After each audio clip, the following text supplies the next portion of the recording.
আসসালামু আলাইকুম। বঙ্গ জননী টেলিভিশনের পক্ষ থেকে সবাইকে স্বাগতম। আপনাদের সাথে আছি আমি মোসাম্মত ও মিম আক্তার। দিনাজপুরে বিরল উপজেলা সীমান্ত দিয়ে ভারতে যাওয়ার চেষ্টাকালে শিশুসহ 5 জন আটক।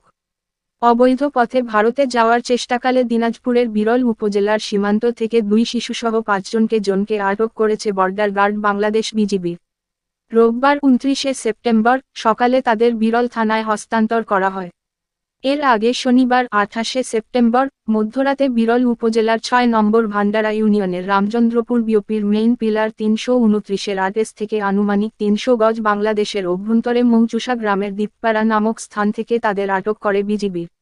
আটক ব্যক্তিরা হলেন দিনাজপুর জেলার খানসামা উপজেলার টাঙ্গুয়া গ্রামের প্রভাস চন্দ্র রায়ের ছেলে পঞ্চানন চন্দ্র রায়, 33 পঞ্চাননের শ্যালক তপু চন্দ্র রায়, 19 একই গ্রামের পরেশ চন্দ্র রায়ের মেয়ে তাপসী রানী রায়, 28 ও ছেলে দীপ্ত চন্দ্র রায়, 03 এবং রাজশাহী জেলার গোদাগাড়ী উপজেলার বৃন্দাবনপুর গ্রামের হরেন হেমরমের ছেলে পাওলিনা হেমরম, 14। জানা গেছে, রাতের অন্ধকারে ভারতে অনুপ্রবেশের জন্য দালাল চক্রের মাধ্যমে মংচুসা গ্রামের দ্বীপপাড়া নামক স্থানে এসেছিলেন ওই 5 জন। খবর পেয়ে বিজিবির অভিযান চালিয়ে তাদের আটক করে। ঘটনার সত্যতা নিশ্চিত করে 42 বিজিবির ব্যাটালিয়নের অধিনায়ক লেফটেন্যান্ট কর্নেল আহসানুল ইসলাম। এসব তথ্য সত্য বলে নিশ্চিত করেছেন।